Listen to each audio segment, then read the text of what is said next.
Hi, I'm Corey. Welcome to Creating with Scraps. This video is going to be a little bit of a couple different things, but I'm going to start with the second mini gratitude journal I made. This one is a little bit larger than the other. It's about 6 inches tall by about 4.5 inches wide, and it has a 2.5 inch spine.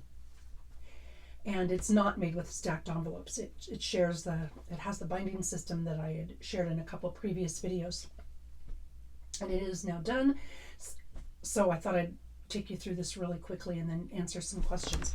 Starting with the cover.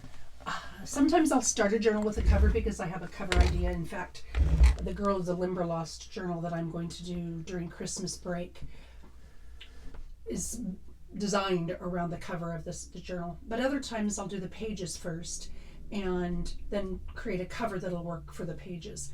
And both systems work. I don't know that there's an answer that one way is right or wrong. It's just a matter of preference and what you have in mind to make.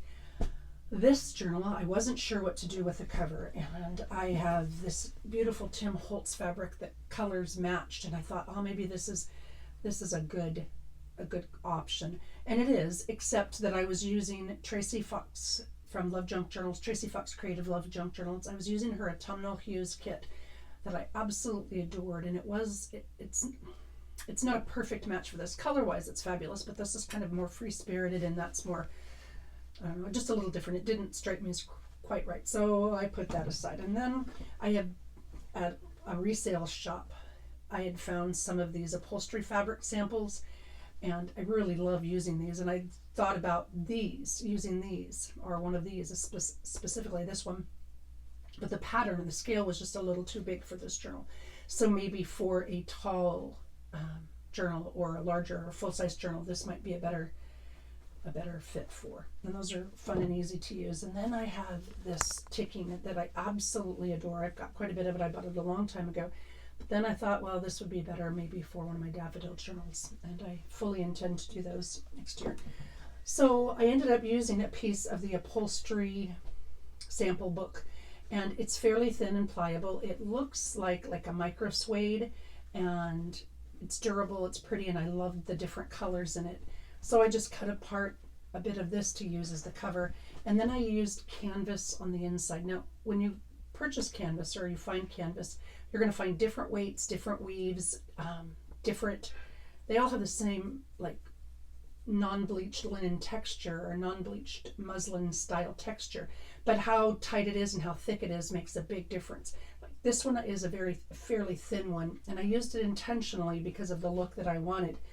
Whereas if I wanted the thicker canvas, gives you a more smooth, polished look, I suppose.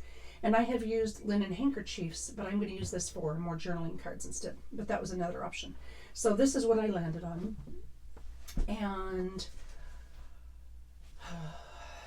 so I used the spine insert that I've already shared. And what I did to create this was I had the spine insert, right? And I took 2 pieces of fairly thick card and made almost like a sandwich. The card is in the middle, and then the back side of the cover and the front side of the cover.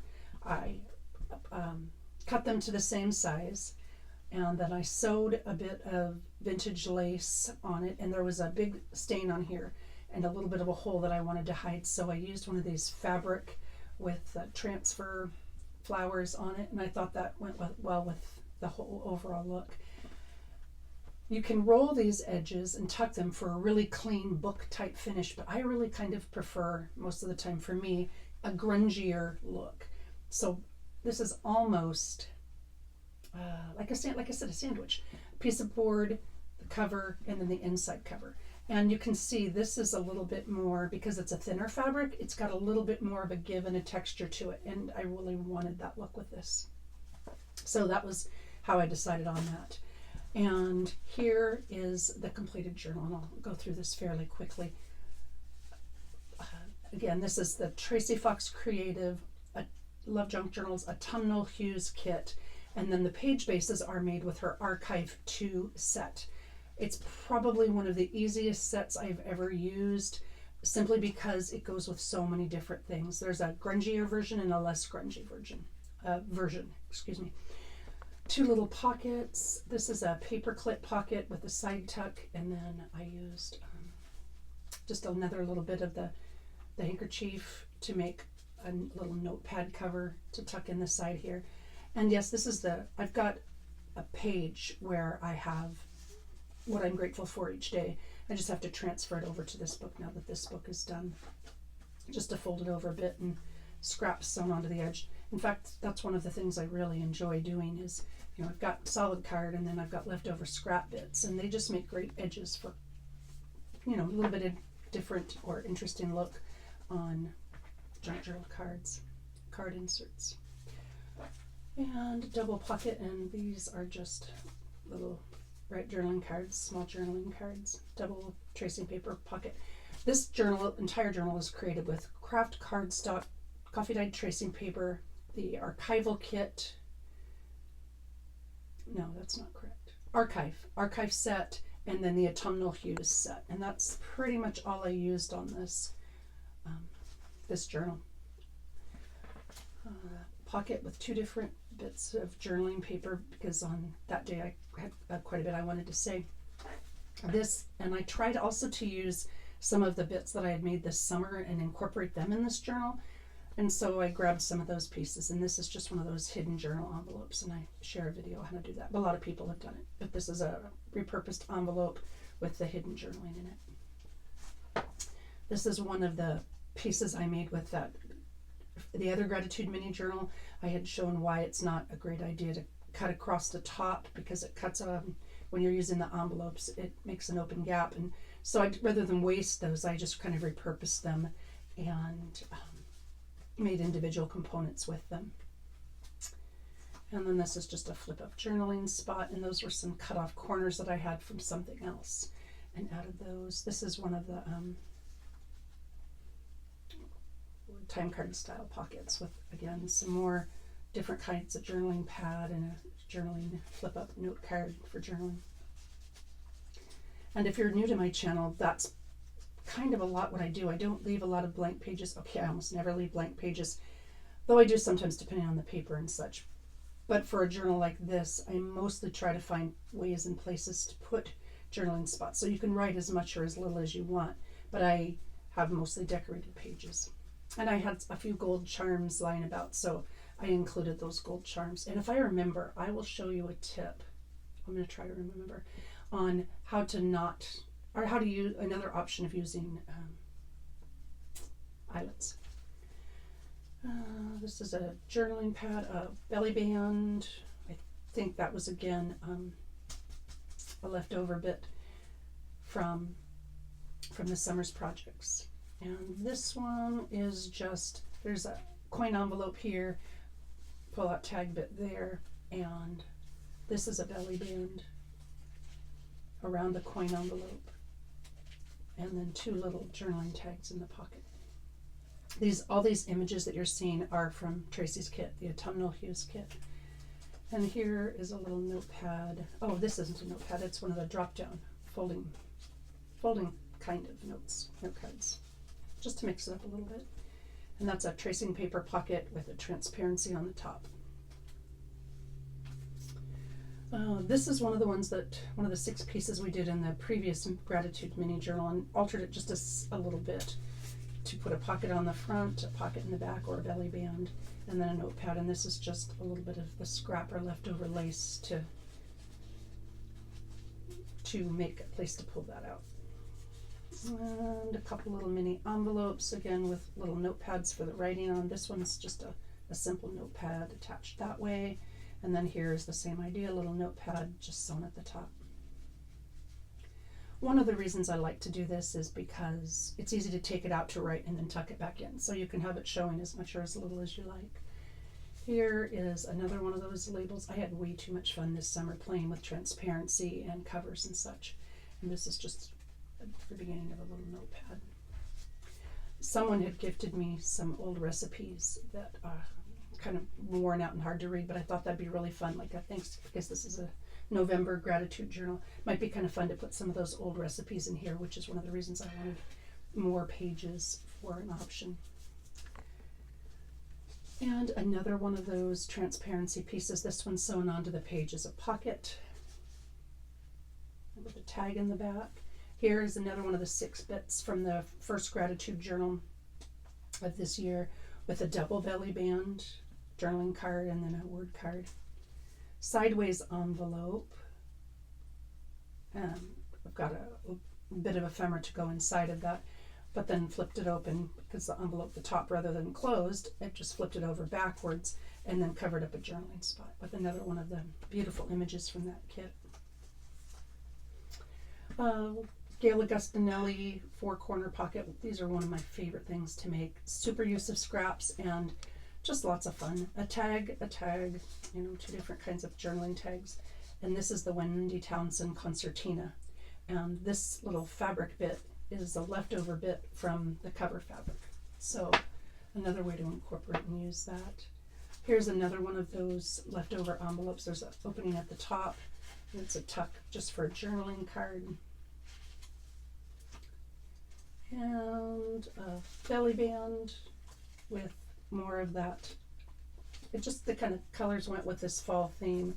So it's another way to use one of those transparency labels with dried flower, dried weed.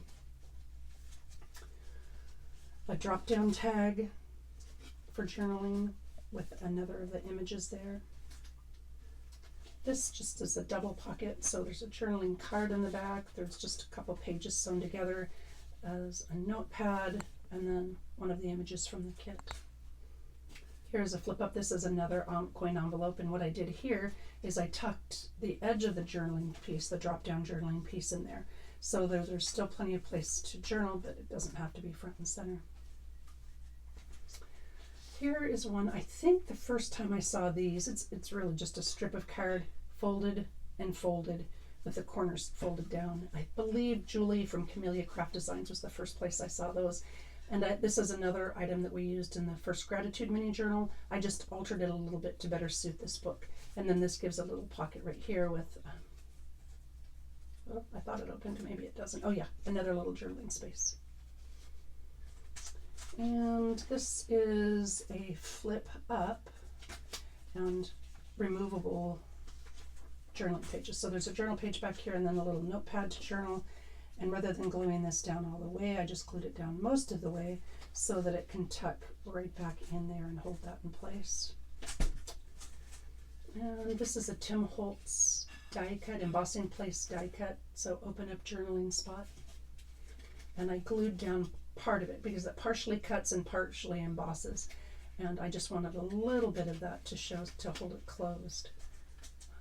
This is a sample that I had shared in a previous video. Sometimes when you are creating a journal, you have signature gap or gaps between the independent signatures that you put in.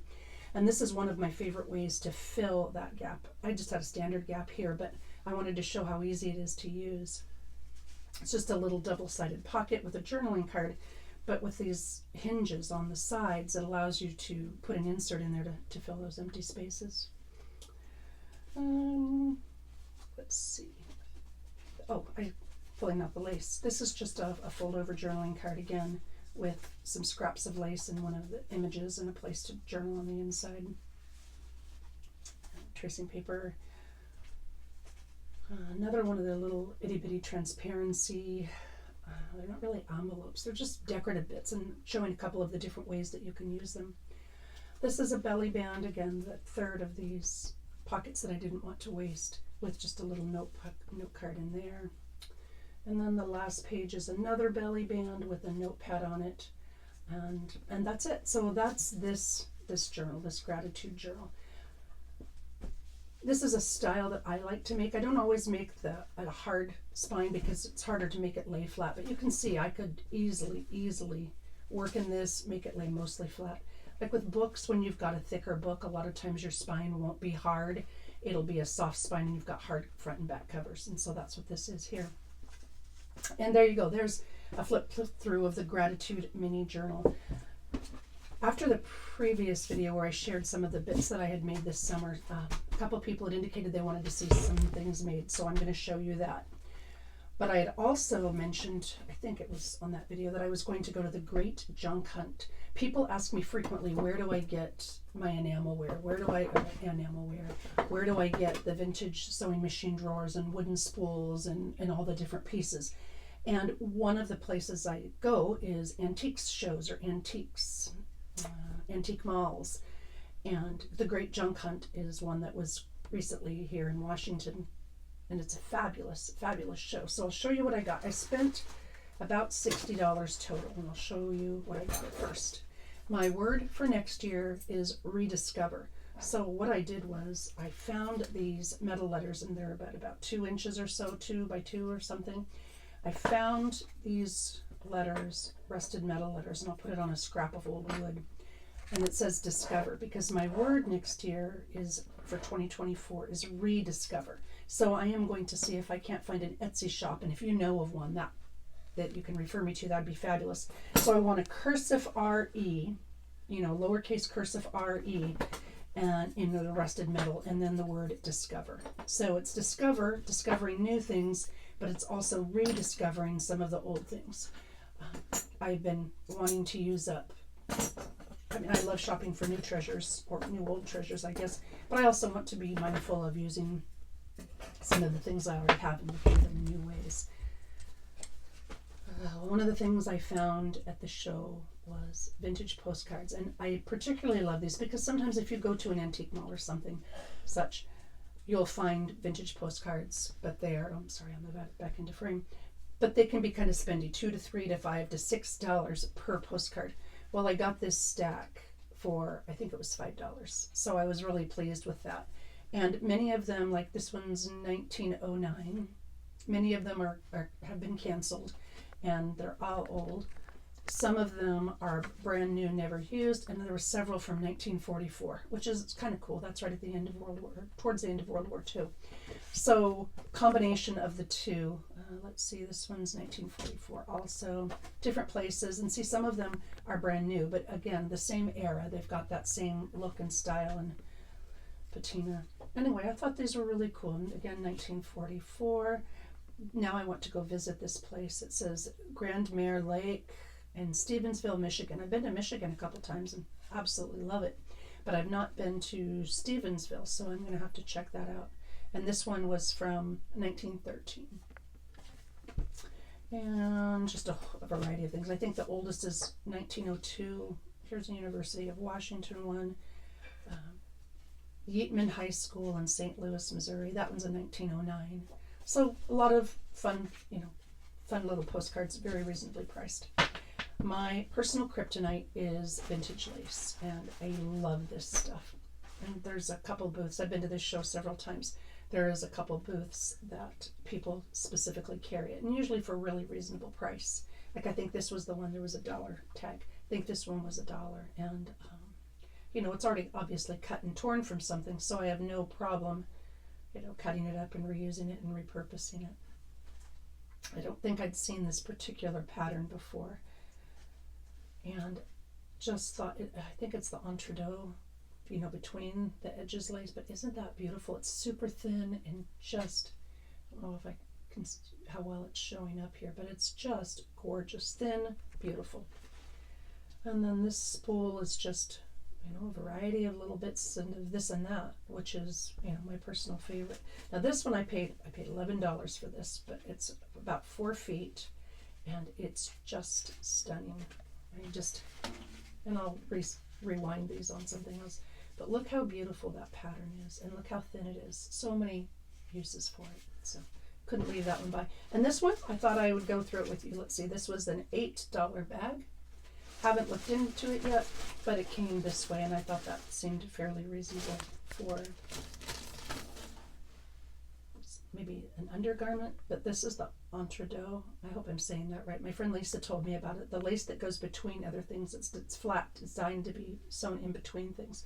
But look how pretty that is. Sure, it has an ugly spot on it, but I can cut around that and use those lovely pieces on something else.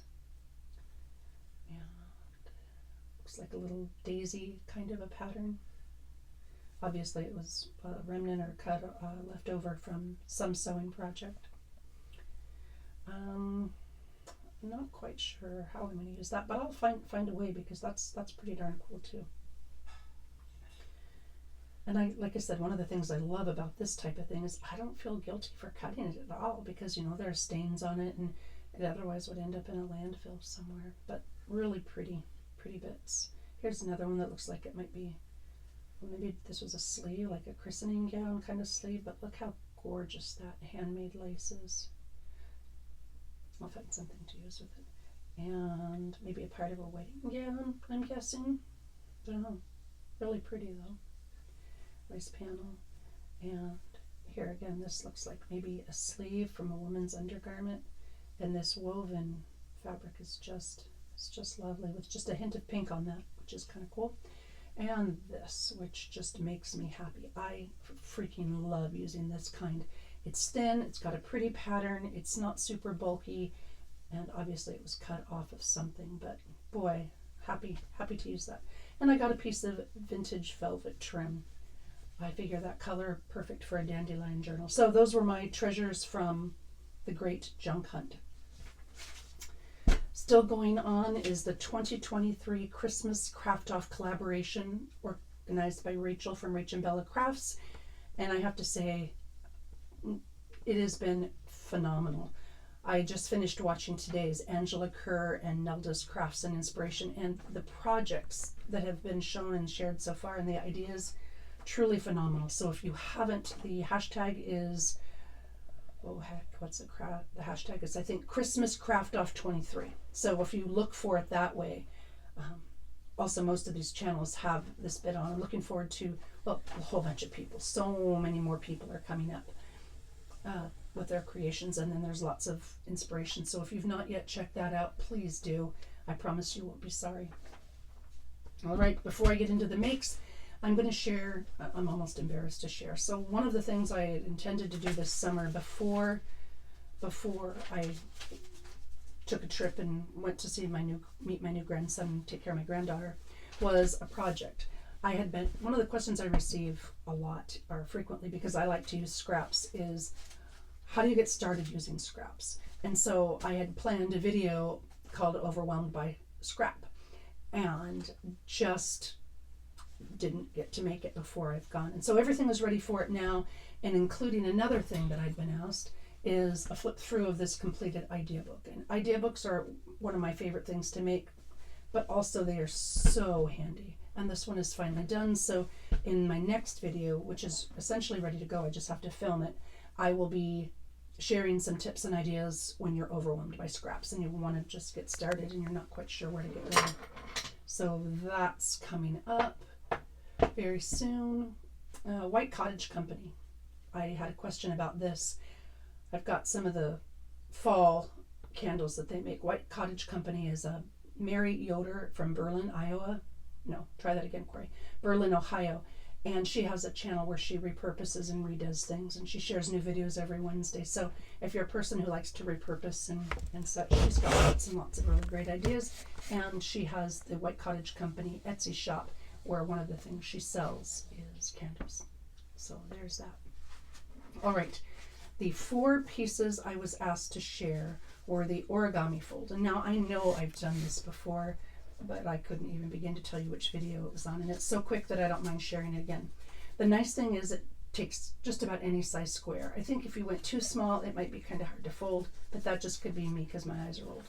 You take any square and you can turn it into a journaling spot. And the way you do it is this. I don't even know what size square I've got because I didn't measure it. I just have a square of paper.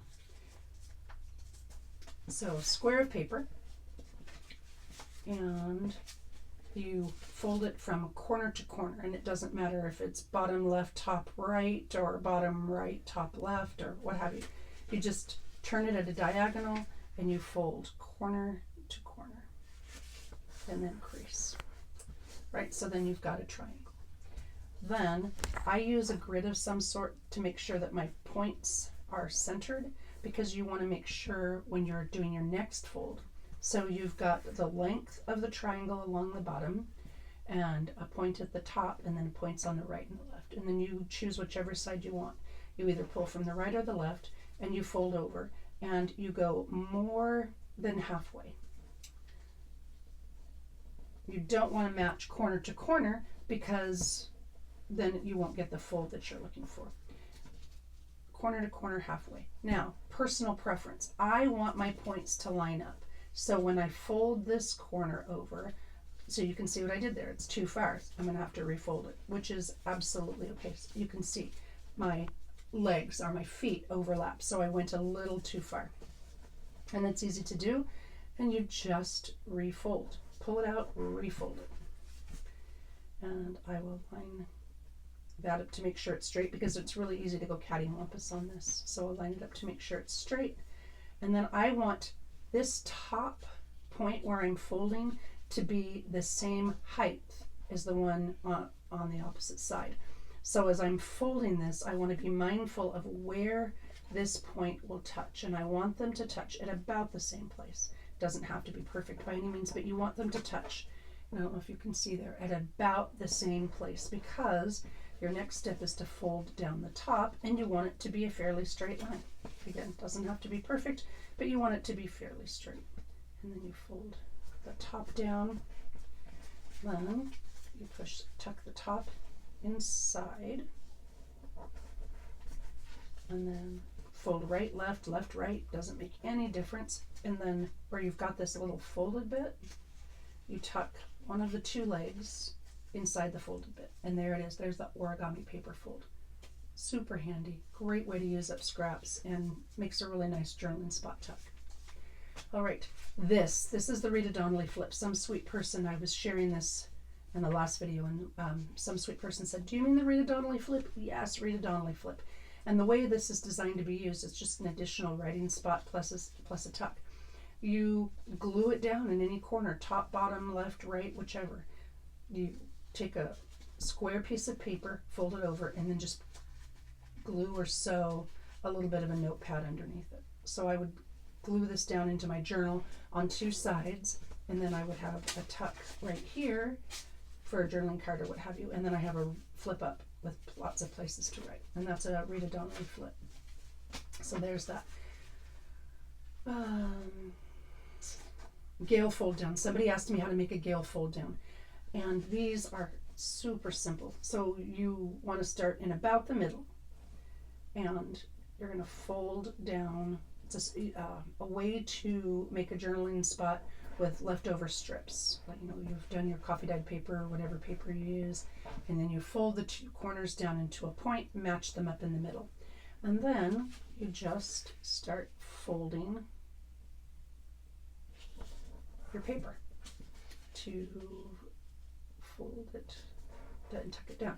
Now you can leave it folded like this, or after you've folded it up, you can do like the Laura Bain fold down kind of, where you're flipping it over one after the other.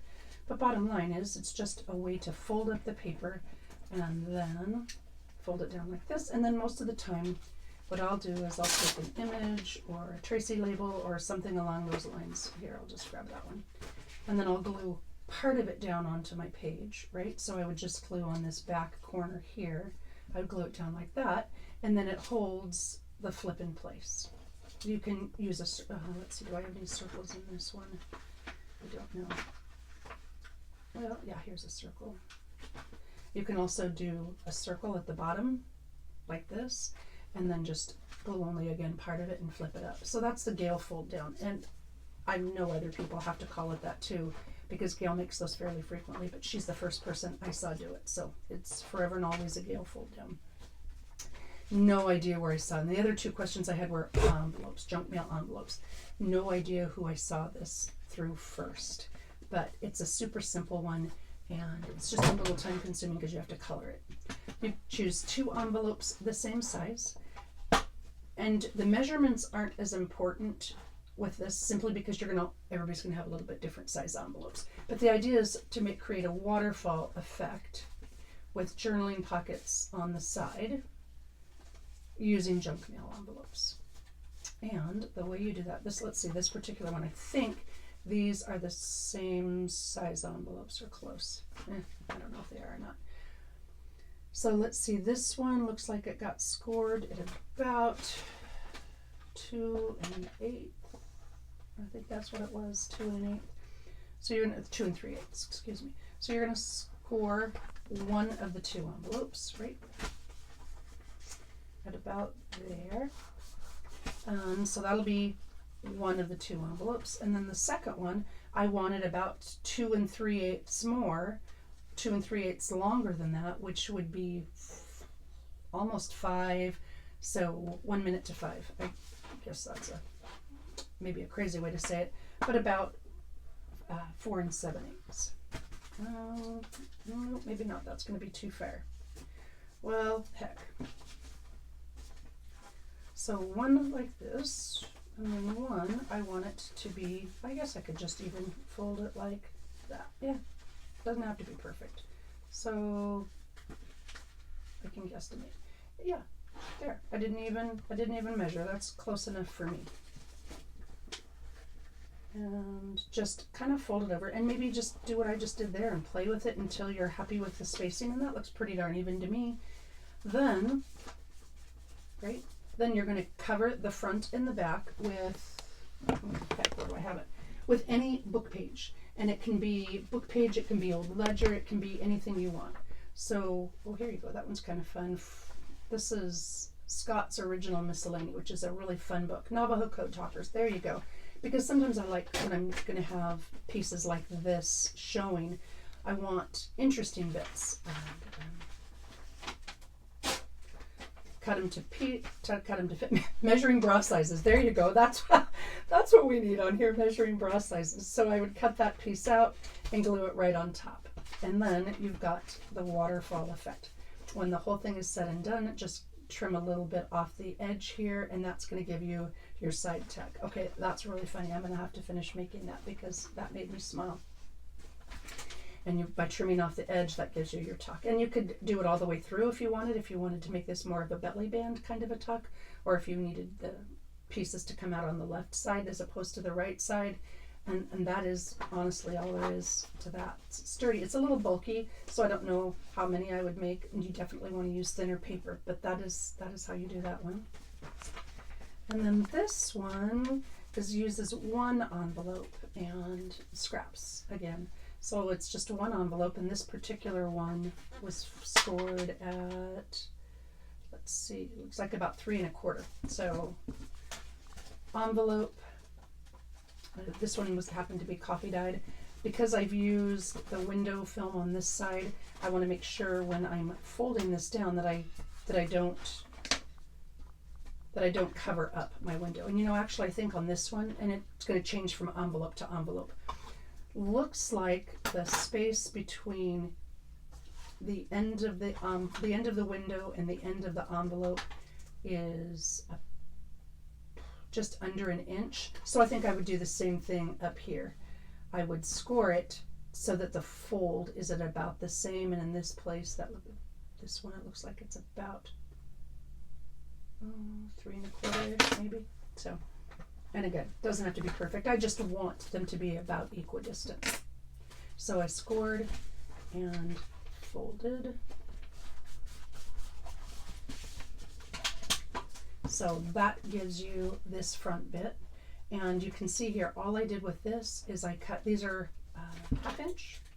Yeah, these are 1/2 inch strips, just because my trimmer has a natural spot or a stop at 1/2 inch. So I've got a whole bunch of different scraps from a project, cut them all at 1/2 inch, inked all the edges, and then just lay them in place to cover this. Obviously for this particular one, I might have to do something a little bigger because of the image on the front of the junk mail envelope. But that's how I did this particular one. Glued down random 1/2 inch strips. Let me make sure I'm in range. Then, so that's one side of it. You flip it over and then covered this top piece, and you can make that into a pocket. I used card here, but you can use book page, you can use anything you want. And covered that to make a pocket. Flipped up, right? That's the inside here. Covered it again, took a divot out, put a journaling card inside. That makes the pocket.